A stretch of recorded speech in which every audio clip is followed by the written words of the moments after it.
Esta es la entrevista de Fausto Yepes, hoy con... El contacto a esta hora es con el doctor Juan Carlos Holguín, canciller del Ecuador, para hablar sobre estos dos temas que son importantes y de coyuntura: cómo avanza el acuerdo comercial con México y, por otro lado, también la situación de los ecuatorianos en Rusia en el contexto del conflicto bélico. Doctor Holguín, gracias por estar con nosotros. Bienvenido. Tenemos un problema con el micrófono, no está encendido. Por favor, canciller. Buenas noches, Fausto. Un saludo a María del Carmen y también a todos los oyentes de FM Mundo. Gracias, ahí estamos ya en conexión. Lo primero y el tema que creo que nos preocupa muchísimo es la situación de los ecuatorianos en Rusia.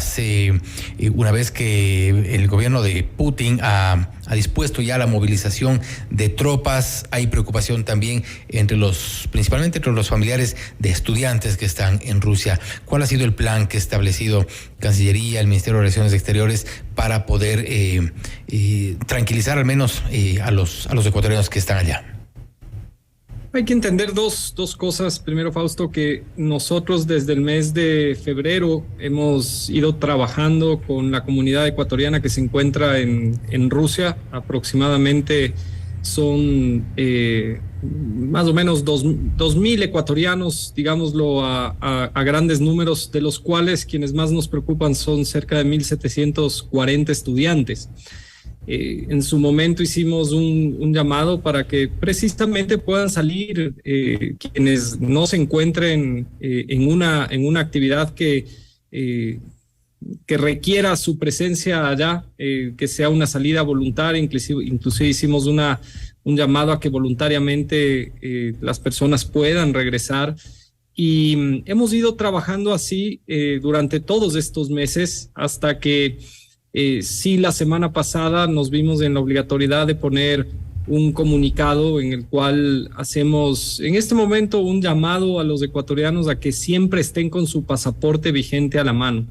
¿Por qué esto? Porque cuando se generó el llamamiento militar por parte del presidente Putin para que ciudadanos sean parte de las tropas rusas, tenemos algunos criterios que nos obligan a pedir que los ecuatorianos siempre se presenten como ciudadanos ecuatorianos ante cualquier pedido de una autoridad rusa en las calles, inclusive de documentación o de otro tipo.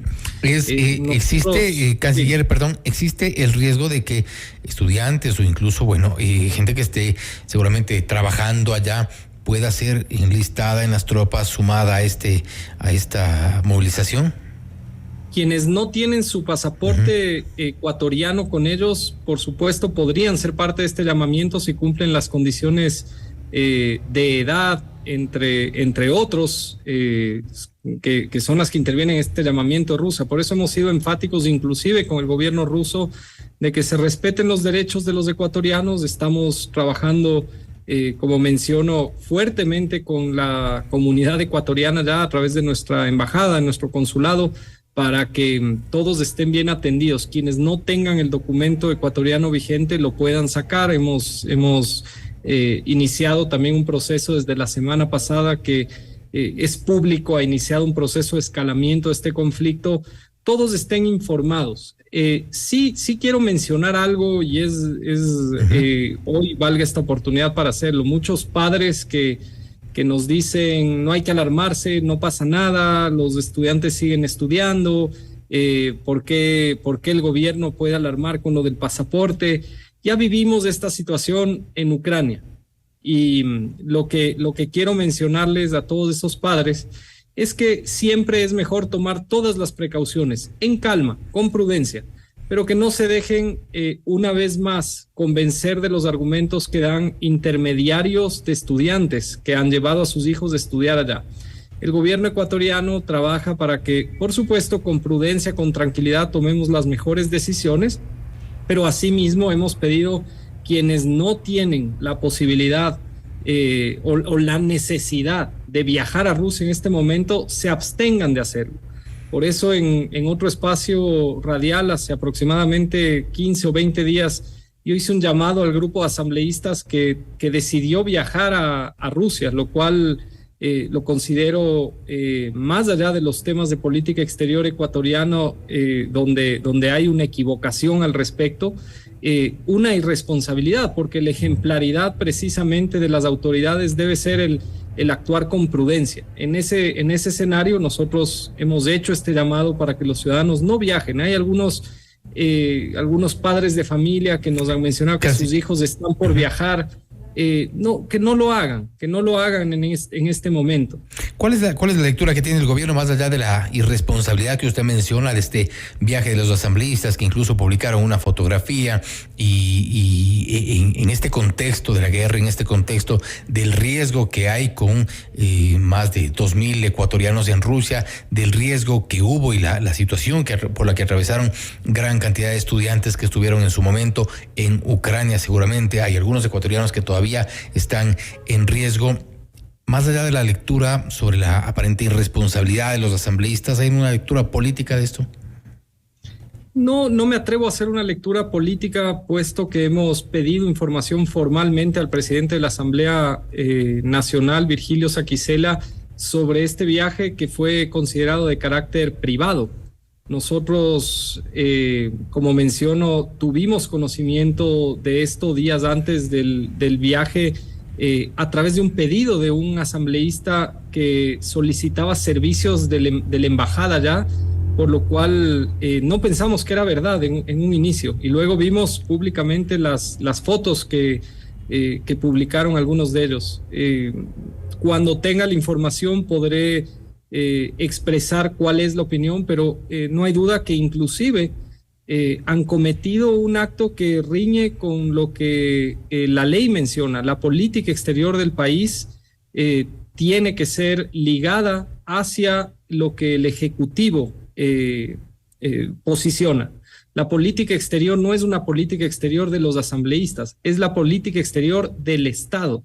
Y por ello, inclusive en otros países, esto sería un causal de destitución. Nosotros queremos ser muy prudentes, responsables, saber qué es lo que sucedió, porque esperamos no solamente que no ponga en riesgo la vida de los ecuatorianos por este escenario que comento de la ejemplaridad, cuando el gobierno pasa meses trabajando para que haya prudencia en que no se visite Rusia.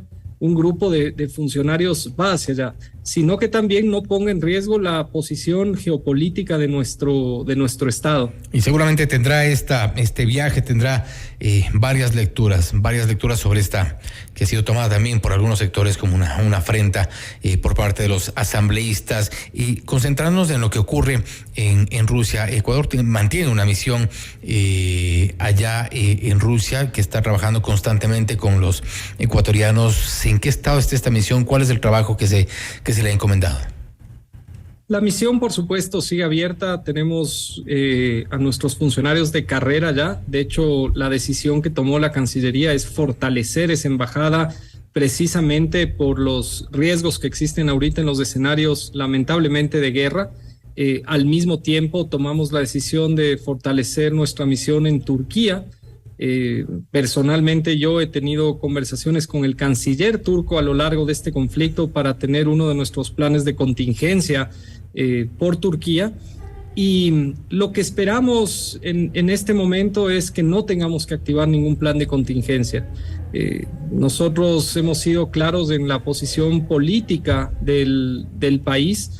Vemos con mucha preocupación lo que sucede cada día. El pasado día sábado pusimos un comunicado deplorando precisamente que se hayan conducido pseudo referendos en los territorios ucranianos.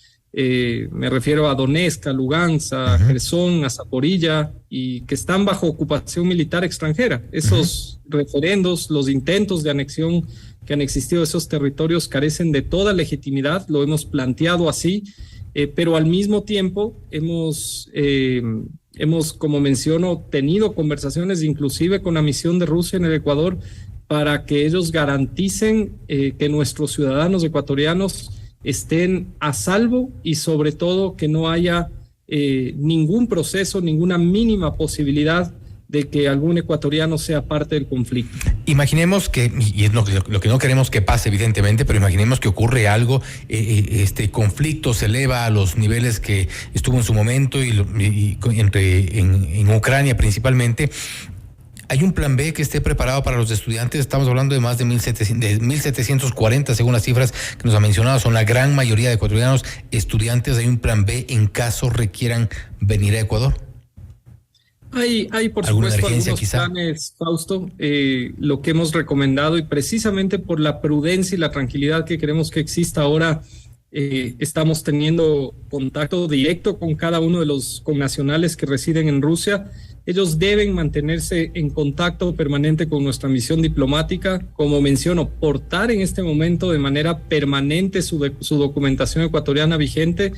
Y simplemente hoy recordarles que por derecho internacional los extranjeros en una nación en conflicto nunca pueden ser reclutados.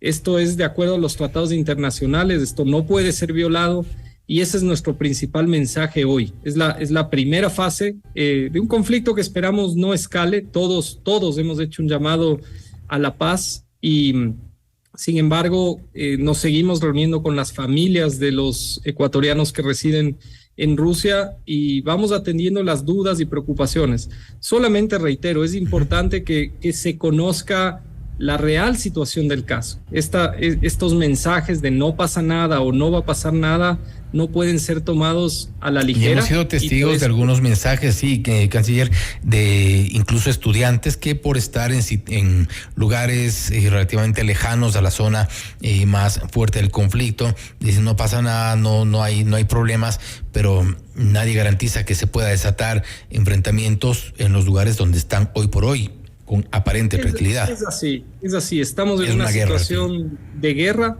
y en una guerra, como menciono, no podemos sino tomar todas las precauciones del caso. Y un mensaje también para los familiares de quienes están allá estudiando, que tomen las precauciones y pues no sean decisiones emergentes quizá con cabeza caliente que al final resultan un perjuicio para todos. Canciller, quiero cambiar de tema para hablar sobre el acuerdo comercial con México. Hay avances, parece que el tema comercial es uno de los temas quizá donde más se detiene este proceso. Un tema ahí pendiente, Fausto, que es el tema del camarón, como ha sido público desde la última ronda de negociación. Sobre ello hemos tenido no menos de 3 encuentros a nivel de cancilleres e inclusive una conversación a nivel presidencial para poder buscar las posturas que nos puedan acercar en este último tema. Ecuador ha planteado ya una última propuesta que está en análisis en México, como ha sido de conocimiento público, todavía no aceptada, pero seguimos trabajando casi a diario. Yo viajaré a México en los próximos días. Tendré una reunión precisamente de temas de Alianza del Pacífico, no solamente con las autoridades mexicanas, sino con los cancilleres de los otros países que intervienen en la Alianza del Pacífico. Y lo que sí resalto es que hay una total voluntad política y comercial de llegar a un acuerdo. Recibimos la semana pasada a una delegación de algunos empresarios mexicanos que han venido al Ecuador precisamente para ver todas las oportunidades que este acuerdo comercial desprende, y nos gustó mucho la posición de ellos de también pedirle a su gobierno el que se pueda firmar lo más pronto posible este instrumento que es de total beneficio. De todas maneras, nuestro ministro Prado no ha dejado de trabajar con su homóloga mexicana. Tenemos una conversación pronto también entre esos dos ministros por cualquier detalle que pueda pasar a la propuesta ecuatoriana y esperamos que se cierre. Caso contrario, esto es así. Si hay algo que no va en torno a los intereses del Ecuador, no se lo podrá firmar, pero como menciono, trato de ver el vaso medio lleno y veo la voluntad política de que haya un acuerdo lo más pronto posible. Sin embargo, si no se concreta el acuerdo, el ingreso a la Alianza del Pacífico se posterga. Por supuesto, eso es lo que todos sabemos. Diplomáticamente, lo que se consiguió y junto con el trabajo del ministro Prado es que la Alianza del Pacífico ya dé su aceptación previa al Ecuador una vez que se firme el acuerdo con México. Por eso yo he mencionado públicamente que más allá de que han tenido el gran gesto ya los 4 jefes de Estado, me refiero a Colombia, Perú, México, Perú, Colombia y Chile, de invitar al presidente Lasso a la cumbre de noviembre como miembro pleno, sin firmar el acuerdo no nos parecería prudente todavía, porque ya se van a tratar temas de profundos sobre la Alianza del Pacífico, en los que quisiéramos ser parte una vez que tengamos todos los requerimientos cumplidos. En el caso de los intereses de Ecuador con México, estaban encabezando seguridad, estaba también el tema turístico. En esos no hay tropiezos como lo que hemos hablado del área comercial. La relación con México, Fausto, pasa por un gran momento. Tenemos muchísima cooperación bilateral. México tiene acá en el Ecuador una gran embajadora, la embajadora Raquel Serur, con quien trabajamos permanentemente en un sinnúmero de elementos que son parte de esta relación fluida. Nuestra ministra de Cultura acaba de estar con todas las autoridades culturales mexicanas. Los temas de seguridad han avanzado, inclusive, como menciono, en los temas diplomáticos y políticos tenemos una relación fluida, y más allá de eso, el acuerdo comercial tiene esta etapa independiente y tiene ya una propuesta del Ecuador. Y habrá una el canciller mexicano hace menos de 10 días en el Consejo de Seguridad de Naciones Unidas, y hemos hablado sobre esto, pero también, importante que se conozca, Ecuador entra al Consejo de Seguridad a ocupar el puesto que deja México. Por lo tanto, nosotros estamos haciendo un empalme de temas para que podamos continuar muchas de las banderas que enarboló México en representación del Grupo de América Latina y el Caribe dentro de ese Consejo de Seguridad. ¿Se revisará el tema de la visa? No, el tema de la visa es un tema, Fausto, que hay que entenderlo desde la política de migración riesgosa. Hay un fenómeno muy complejo en este momento en toda la región de migración a causa de estructuras criminales, coyoteros, que llevan a las personas hacia la frontera entre México y Estados Unidos, y uno de los mecanismos que más resultado ha dado para combatir este flagelo ha sido la imposición de la visa.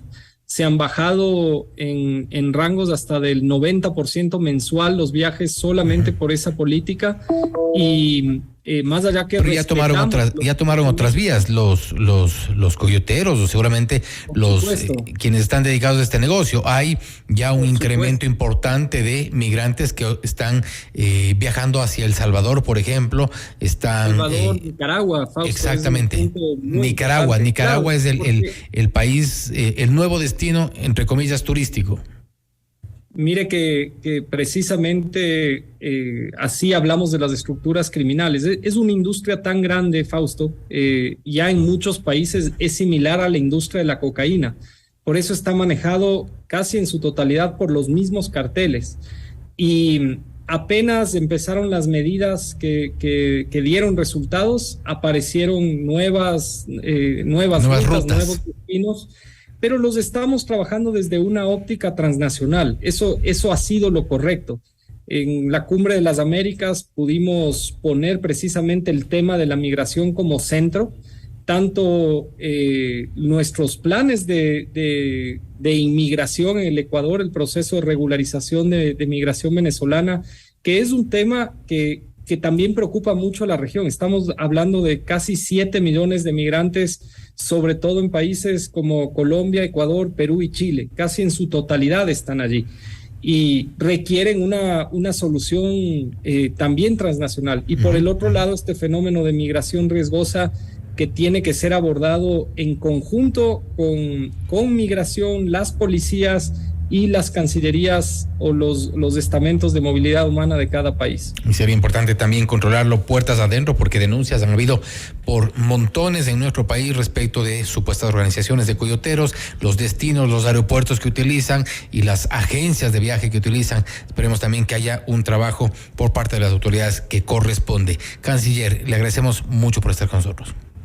Solamente sobre este tema, Fausto, la semana anterior se desarmó una banda muy importante de coyoteros en el Austro, pero Lo como usted recordamos. dice, hay que seguir. Mire que cuando llegamos al gobierno había toda una operación de vuelos charters desde La Tacunga hacia Cancún, La Tacunga, Chichén Itzá, y todos tenían sus permisos. Era una estructura que no paró, sino hasta que gobiernos extranjeros nos ayudaron a desbaratar el procedimiento desde allá y logramos acá tomar algunas medidas que pararon ese fenómeno. Y la aerolínea que trasladaba migrantes Sí. ecuatorianos sigue operando.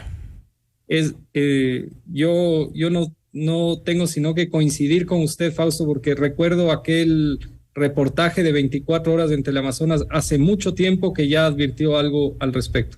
Así es, no hay resultados, lamentablemente. Canciller, gracias por estar con nosotros.